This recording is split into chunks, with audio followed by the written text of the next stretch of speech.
안녕하십니까? 김성구입니다.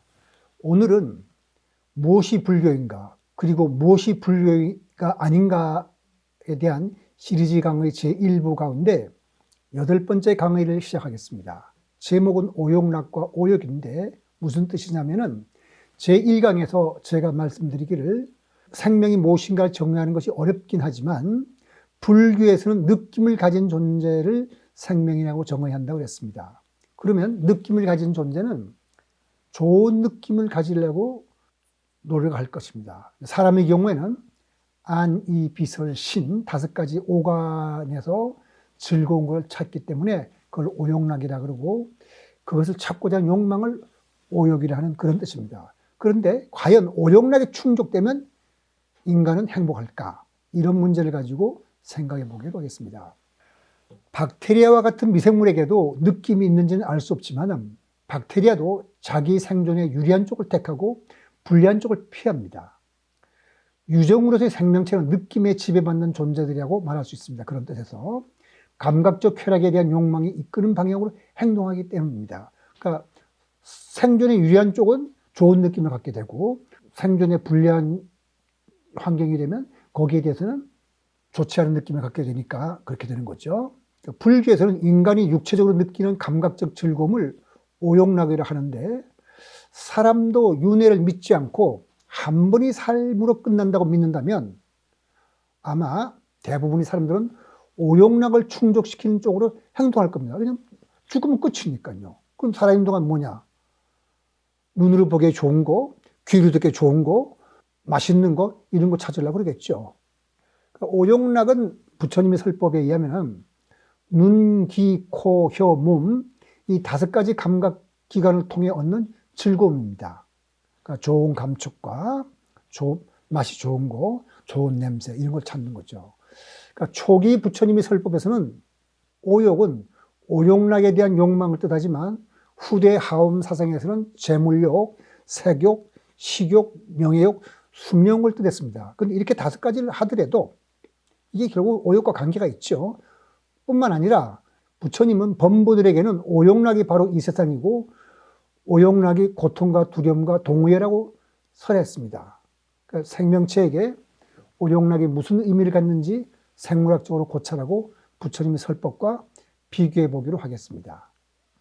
생물학적으로 볼 때 마음은 진화의 산물입니다. 진화의 과정에서 자연 선택에 의해 인간의 느낌, 지각, 생각 또 마음먹은 거는 진실을 정확하게 그려내는 방향으로 만들어지지 않았고 유전자를 많이 퍼뜨릴 수 있는 방향으로 인간을 포함하여 모든 생명체들이 행동하도록 형성되었습니다. 이렇게 진화를 통해서 이 생명체들, 특히 우리 인간은 2가지 욕구를 갖게 됐는데요. 식욕과 색욕입니다. 왜냐하면 유전자를 많이 퍼뜨리려니까 우선 살아야 되니까 식욕이 있어야 될 거고 자손을 많이 퍼뜨리려면은 그래야 유전자가 퍼지는 거니까 색욕이 있어야겠죠. 그래서 감각적 쾌력은 유전자를 많이 퍼뜨리기 위해서 꼭 필요한 거가 되겠습니다. 한 걸음 더 나아가서 생각해 보면 감각적 쾌락은 쾌락만을 주지 않습니다. 이제 말씀드린 바와 같이 인간의 마음과 행동을 조종하고 올가매도록 짜여 있습니다. 목적을 달성했을 때 쾌락을 느끼게 합니다. 그래야 먹고 이성을 찾아서 색욕을 충족시키려고 하겠죠. 근데 쾌락이 오래 지속되면 안 됩니다. 오래 지속되면 다시 그런 일 안 할 거니까 욕구 충족을 위한 행동을 계속해야 유전자를 퍼뜨릴 가능성이 있으니까 시간이 지나면 다시 불만스러워져야 되죠. 그래서 쾌락이 오래 가지 못하는 것을 쾌락 적응이라고 하는데 이것은 꼭 우리가 말하는 그 감각적 쾌락뿐만 아니라 승진이나 성취감 등이 오래가지 못하는 것도 다 쾌락 적응 때문입니다. 그러니까 명예욕이나 수명욕도 다 마찬가지입니다. 쾌락이 충족되면 그것이 새로운 기준이 되어서 눈앞의 성취가 시들해지고 다시 비슷한 정도의 행복을 느끼기 위해서는 더 큰 자극이 필요해져서 새로운 무언가를 다시 찾아 나서게 됩니다. 다시 말씀드려서 쾌락은 영원히 충족될 수 없도록 우리 마음이 그렇게 설계되어 있습니다. 진화의 과정에서 그렇게 된 거죠. 그래서 감각적 쾌락의 속성은 바로 그런 겁니다. 따라서 감각적 쾌락을 통해서 행복을 찾을 수는 없습니다. 마치 영원히 목마르는 그리스 신화에는 탄탈로스처럼 계속해서 감각적을 만족시키면 그보다 더 큰 걸 찾아야 되고 더 큰 걸 찾아야 되는 거죠. 이제 부처님 설과 비교해 보죠. 안구 따라니까야 바라문경에서 부처님은 우리가 세상이라고 부르는 것은 5가지 감각적 쾌락의 대상들이라고 설합니다. 우리 세상이라는 것은 딴 게 아니고 우리가 감각적 쾌락을 만족시키는 대상에 불과하다는 거거든요.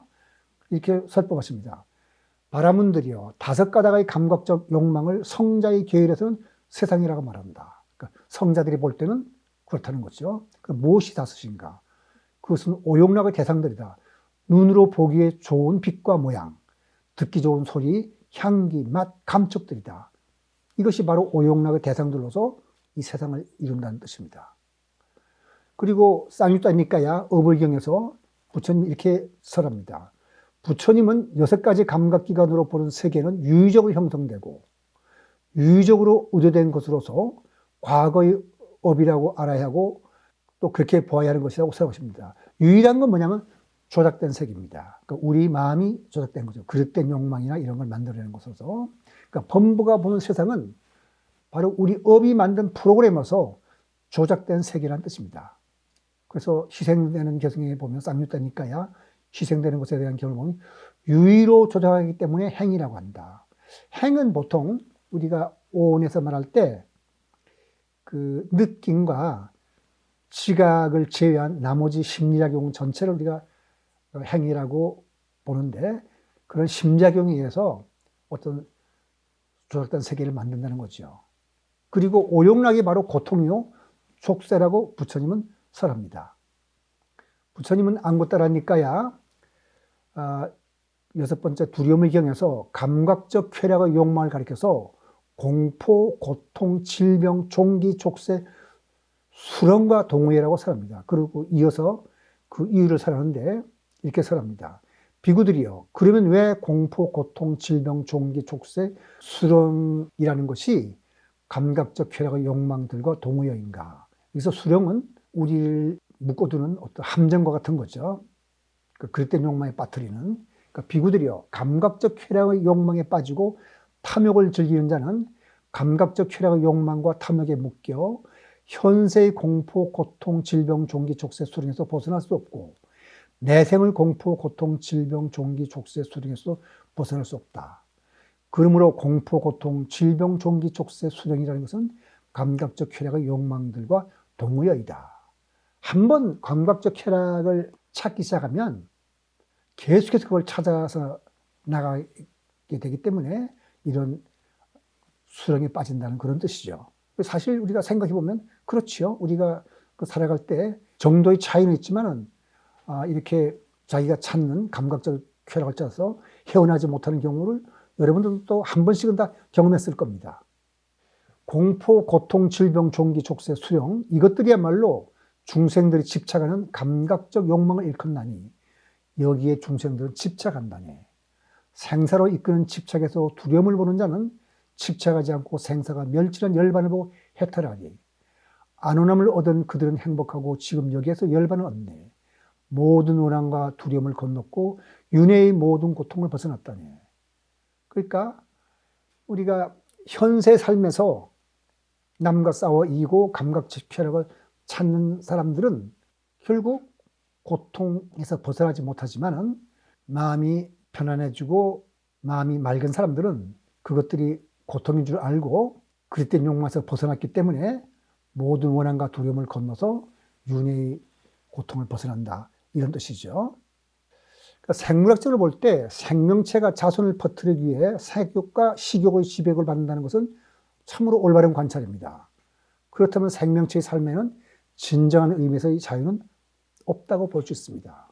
물론 생명체는 일변 기계와 달라서 어떤 새로운 환경에 놓이면 미래를 시뮬레이션하고 선택을 합니다. 그러나 선택을 하더라도 꼭 감각적 쾌락을 찾아 행동한다면 그것은 본능이라는 프로그램에 따라 움직이는 꼭두와 각시와 같은 존재라는 뜻이 되겠습니다.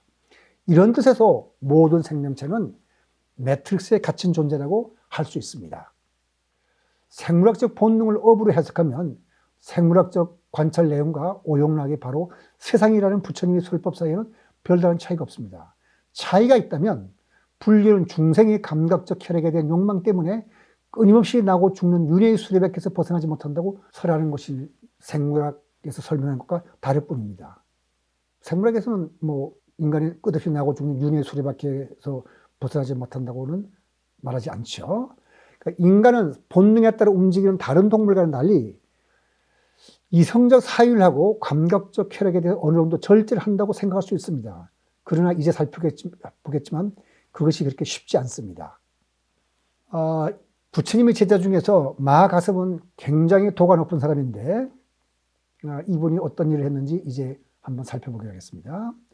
앞서 설명드린 바와 같이 오용락은 감각기관을 통해 직접적으로 느끼는 쾌락을 뜻하고 오욕은 감각적 쾌락에 대한 욕망을 뜻하는 것으로서 부처님이 설한 초기에는 오감과 연결된 것만을 오욕이라 표현하지만 부처님은 오욕 외에도 재물욕, 명예욕, 수면욕에 관해서 여러 번 설했습니다. 따라서 화엄사상에서 재물욕, 색욕, 식욕, 명예욕, 수면욕을 가리켜 오욕이라 한 것은 인간의 욕망에 대한 적절한 표현이라고 할 수 있고 부처님이 설 것과 그렇게 다른 것이 아닙니다. 그러면 이런 욕망에 대한 인간의 집착이 얼마나 강한지에 대한 부처님의 설법을 한번 들어보기로 하겠습니다. 쌍유따니까 통치경에 이런 말이 나옵니다. 악마 빠삐만이 나타나서 말했다. 세존이여, 그대가 히말라야 산이 황금이 되길 원하면 그 산은 황금이 될 것이다. 그러자 부처님이 대답했다. 황금으로 이루어진 산이 있어 그 모든 황금이 2배가 되어도 한 사람에게도 충분하지 않네. 이렇게 알고 올바로 살아야 하리. 권력자에게는 권력이, 돈을 벌고자 하는 상인에게는 재물이 황금이고, 명성을 추구하는 자에게는 내가 제일이라는 명성을 추구하는 마음이 바로 부처님이 설한 황금일 것입니다. 그 우리 초등학교 동화책에 나오는 금고기와 할머니 얘기가 바로 보편적 진실일 겁니다. 여러분들이 금고기와 할머니 얘기는 다 아시죠? 금고기는 소원을 들어줄 수 있는 능력이 있는데 오두막집에 살던 할머니가 욕심이 많아서 하나씩 금고기도 요구하다가 나중에는 금고기를 내 부하로 삼자 하다 욕망까지 내보이자 금고기가 말없이 사라지면서 할머니가 도로 옛날 오두막집에 살게 됐다는 그런 얘기죠. 잘 아시죠? 부처님의 제자로서 도가 높은 마가섭도 인간이면서도 그의 업적이 신에 비유되는 물리학자 뉴턴도 부처님의 이 설법에서 벗어나지 못합니다. 우선 우리가 대가섭이라고 한자로 대가섭이라고 그러고 그러는 마가섭파는 부처님 열반 후 500명의 아라한을 엄선해서 왕사성 769에서 제1차 결집을 주도하여 부처님이 설한 경장과 율장을 정리한 뛰어난 제자입니다. 그러니까 마가섭이 이 1차 결집하지 않았더라면 우리가 부처님이 설한 내용을 알지 못할지도 모릅니다. 불교가 계속 세상에 전해지도록 만든 뛰어난 제자인데 부처님은 자신이 체험한 선정의 깊이와 신통력에 관해 설할 때는 항상 부처님의 제자인 사리푸타와 모갈라나와 가사빠를 얘기합니다. 그러면서 이 세 사람은 부처님과 똑같이 할 수 있다고 칭찬할 정도로 마하가사파는 도가 높은 제자였습니다. 더군다나 마하가사파는 부처님의 10대 제자 중 두타 제일로 이름이 높았습니다. 두타행이라는 것은 딴 게 아니라 의식주의 탐착이 없는 간소하고 어려운 생활로 수행에 전념하는 것을 말하니까 욕심이 없는 사람인 거죠. 그러니까 이 가사빠의 성실한 두타행을 부처님도 아주 칭찬했거든요. 그만큼 가사빠는 감각적 쾌락에 관심이 없는 사람이었습니다. 근데 그러한 가사빠도 남의 칭송에 대해서는 무척이나 민감했습니다. 쌍유따니까야 처소의 경에 보면 이런 말이 납니다. 이 가사빠가 어디 가서 비구니들에게 이 법문을 쭉 설했습니다. 근데 그때 누가 있었냐면 가사빠를 따라서 안한다고 가 있었는데 안한다는 아주 잘생겼고 부처님의 설법을 잘 들어서 모든 걸 기억하고 있는 아주 뛰어난 천자였는데 비구니 중 하나가 탁 일어서 하는 말이, 아니 어떻게 그렇게 고귀한 아난다 옆에서 당신이 마치 그렇게 잘난 사람처럼 가르침을 설할 수 있냐고. 그거는 잘못된 거 아니냐고. 이렇게 하니까 까스빠가 그때는 잘 대답을 못하고 속으로 화가 잔뜩 나가지고 따로 떨어졌을 때 아난다에게 따집니다. 자, 부처님이 누가 도가 더 높다고 그랬어? 너야 나야. 아난다는 저기 후배니까 말을 놨었죠. 누가 신통력이 더 있다 그랬어? 너야 나야.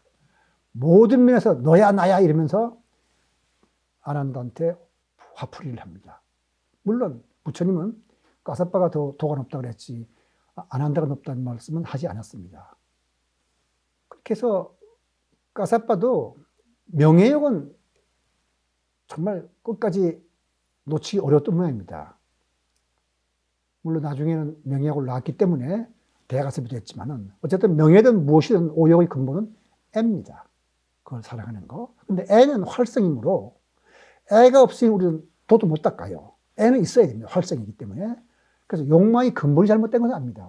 그 방향이 어느 쪽으로 가느냐에 따라서 그 애가 제 기능을 발휘할 수도 있고 우리를 그랬던 길로 이끌 수도 있죠. 그러니까 사물이 실생을 할 때 애는 인간의 행복을 위해 활력을 발휘할 것입니다.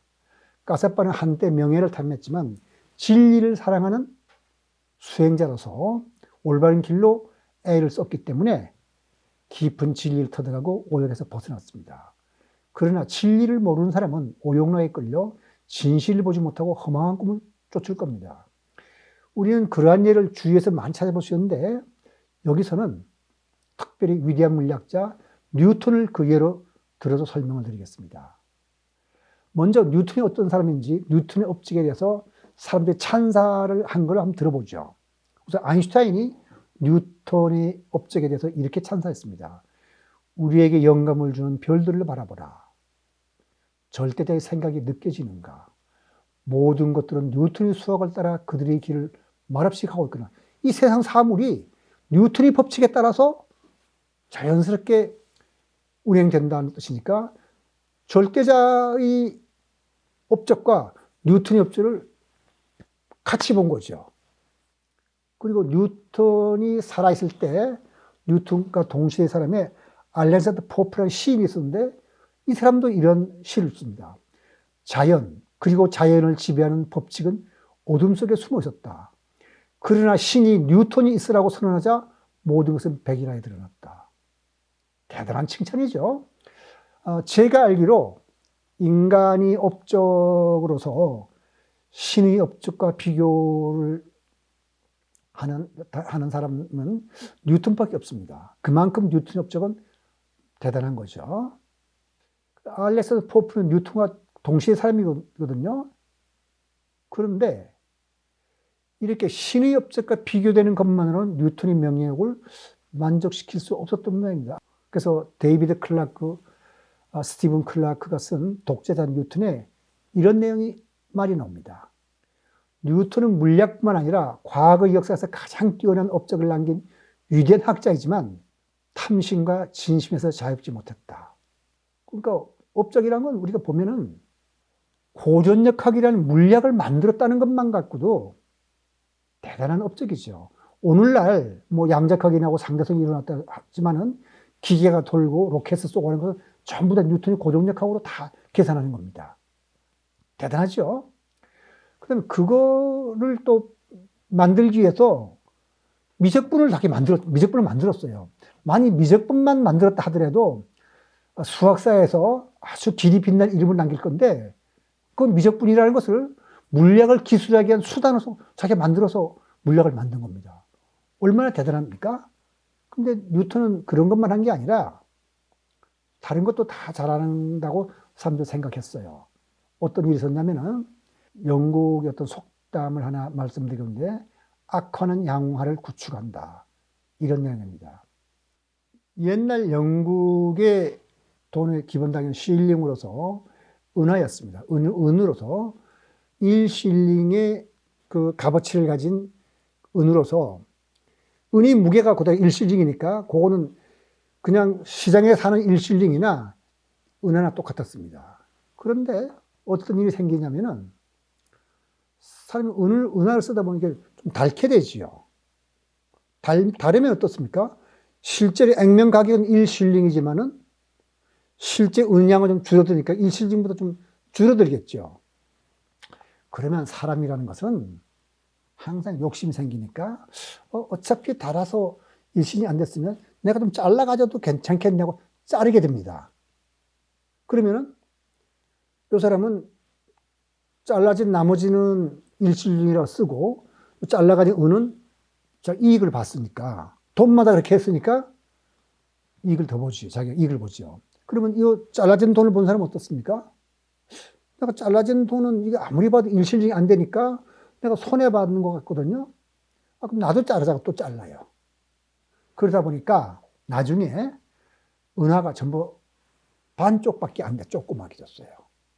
그건 뭐냐면 영국 정부가 굉장히 손해를 본다는 뜻이죠.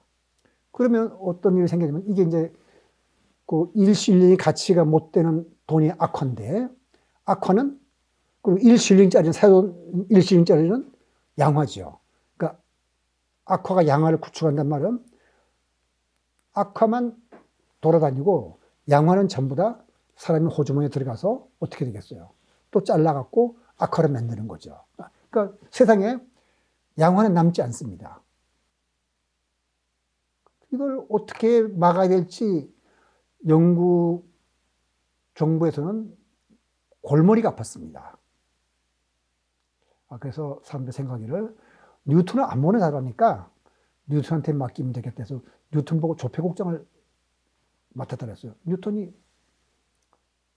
이렇게 한다고 그랬어요. 그리고 탁 보더니 여기 지금 동전처럼 동전에 보면 가장자리가 있죠. 톱니가 있는 것도 있고 없는 것도 있는데 지금 우리나라 돈에서 톱니가 있어요. 그러니까 톱니 있는 것도 없는 것도 다 뉴턴이 만든 거예요. 이 가장자리를 만들어서 이제 이 가장자리가 있는 돈만 진짜 돈이라고 이제 약속을 하고 그 전까지 있었던 돈은 다 이 가장자리가 만들어진 돈과 교환을 합니다. 그리고 뭐가 되냐면 이제 가장자리가 훼손되면 그 돈을 안 쳐요. 그럼 누가 못 잘라가겠죠. 따라서 이제는 돈을 잘라가진 사람이 없습니다. 이렇게 해서 돈 문제도 깨끗이 해결했거든요. 그러니까 얼마나 뉴턴이 그 당시 존경을 받았겠습니까? 그러니까 신의 업적과 비교할 만하다는 사람, 생각하는 사람들이 있는 것도 그게 우연이 아닙니다. 그런데 이런 학문적 업적이나 명성과 관련된 일일 경우 뉴턴은 치료를 하다고 말하는 것 말고는 달리 표현할 길이 없는 아주 옹졸한 짓을 저질렀어요. 뉴턴은 일찍부터 그 업적을 인정받아서 높은 지위와 명성을 누렸는데 그 지위와 명성을 바탕으로 자기와 학문적으로 대립했던 사람들 탄압을 했습니다.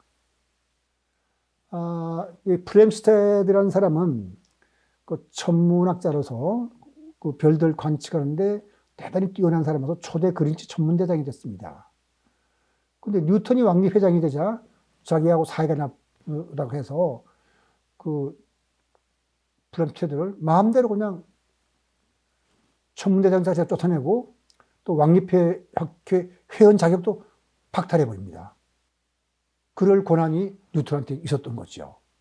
그럼 라이프니츠는 어떤 면에서 아마 철학자들은 라이프니츠가 뉴턴보다 낫다 그럴지도 모르겠는데 굉장히 뛰어난 사람으로서 뉴턴과 독립적으로 미적분을 발견을 했습니다. 그걸 알아요. 뉴턴도.